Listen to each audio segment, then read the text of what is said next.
Hello दोस्तों, welcome back to my channel. दोस्तों, मैंने पिछले वीडियो में आदतों के बारे में कुछ सवाल किए थे। आज मैं आपको एक अपनी कहानी बताने वाला हूँ। आदत के बारे में मैं अपनी एक कहानी बताने वाला हूँ। तो आइए शुरू करते हैं इस वीडियो को।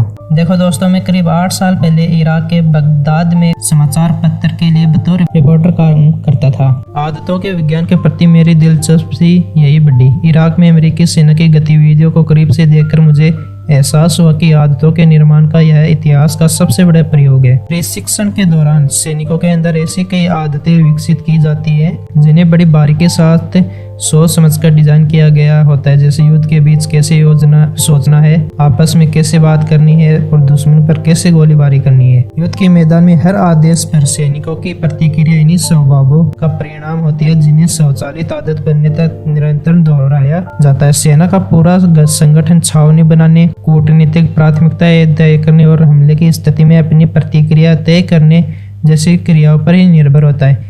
इराक युद्ध के शुरुआती दिनों में विद्रोह लगातार फैलता जा रहा था और मृतकों की संख्या भी तेजी से बढ़ रही थी। उस समय सेना के अफसर ऐसी आदतों की पहचान करने की कोशिश में लगे थे जो सैनिकों और इराकियों को इस तरह प्रभावित कर सके जिनसे शांति निर्माण हो सके। मुझे इराक आए 2 ही महीने हुए थे जब मैंने बगदाद से 90 मील दूर दक्षिण में बसे एक छोटे से शहर कूफा की एक खबर सुनी। वह एक सेना अधिकारी आदतों में सुधार लाने के लिए एक कार्यक्रम चला रहा था। वह अधिकारी एक मेजर था जिसने वहां हाल ही में हुए दंगों के वीडियोस देखकर एक पैटर्न का पता लगाया था और आमतौर पर हिस्सा की शुरुआत इराकियों की भीड़ द्वारा प्लाजा ऐसी ही अन्य किसी खुली जगह पर होती है। सबसे पहले कुछ ही घंटों में इराकियों के कुछ दल वहां पहुंचते हैं। फिर खाद्य पदार्थों विक्रेताओं का आगमन होता था और दर्शकों का बड़ा समूह इकट्ठा हो जाता था। मतलब ऑडियंस का बड़ा समूह इकट्ठा हो जाता था वहां पर।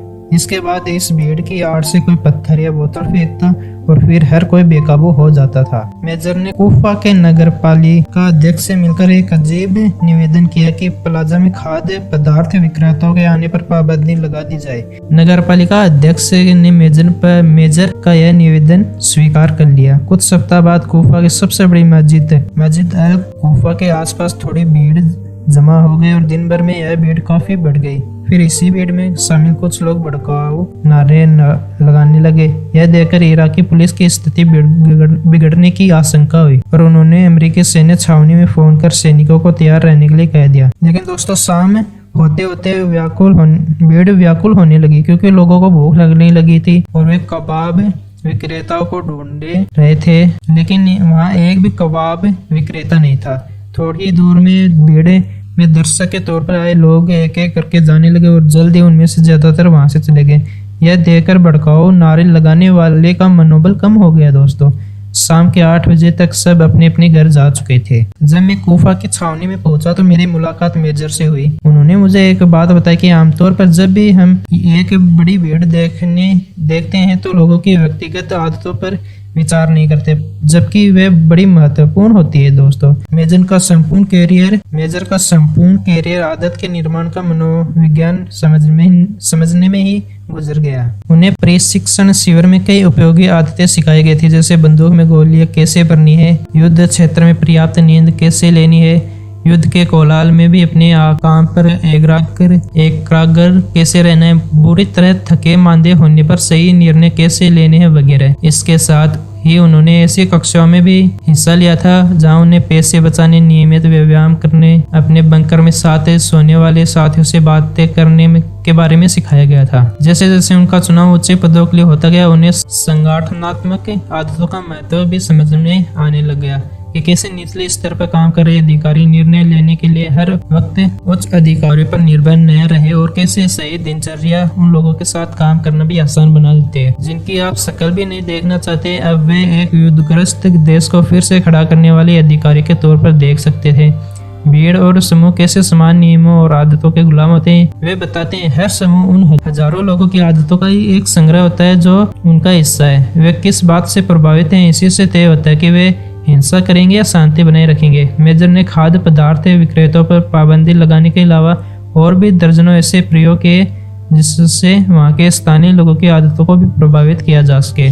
मेजर के आगमन के बाद वहां दोबारा दंगे नहीं हुए। दोस्तों, मेजर बताते हैं कि सेना में मैंने जो सबसे इम्पोर्टेंट बात सीखी वह यह है आदतों को समझना। इससे दुनिया को देखने के मेरे दृष्टिकोण में भी बदलाव आया है। जैसे अगर आप रात में जल्दी सोना चाहते हैं और सुबह उठकर तरोताजा महसूस करना चाहते हैं तो आप को अपनी सोने और जागने के समय की आदतों पर ध्यान देना होगा। गौर करें कि सुबह उठते ही आप स्वचालित रूप से क्या करते हैं। इसी तरह अगर आप दौड़ने की आदत विकसित करना चाहते हैं तो ऐसे प्रेरकों को खोजें और इसे अपना रूटीन बना सकें। दोस्तों, मैं अपने बच्चों को भी यही सब बताता हूँ। मैंने और मेरी पत्नी ने हमारी शादीशुदा जिंदगी के लिए ऐसी कई आदतें तय कर रखी है जो हमारे रिश्ते को मजबूत बनाती है। अपनी आधिकारिक बैठकों में भी हम आदत के विषय पर ही चर्चा करते हैं। कोफा का कोई भी व्यक्ति शायद यह अंदाजा नहीं लगा पाता कि केवल कबाब विक्रेता को हटा देने से हम भीड़ को इस प्रकार प्रभावित कर पाएंगे कि उसे उग्र होने से रोक दें।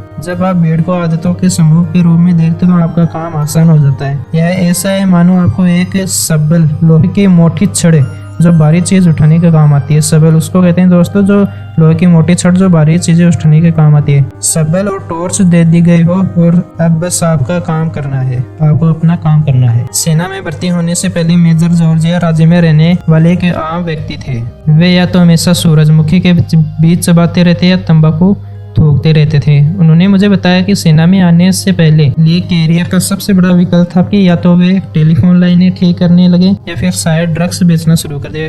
उनके हाई स्कूल के कई सहपाठियों ने कैरियर के लिए यही विकल्प चुना था, पर वे सेना में भर्ती हो गए और आज वे दुनिया के सबसे प्रगतिशील युद्ध संगठन में 800 सैनिकों के दल के प्रमुख है। यकीन मानिए दोस्तों, अगर मुझ जैसा गवार यह सीख सकता है तो कोई भी सीख सकता है। वे जोर देकर कहते हैं।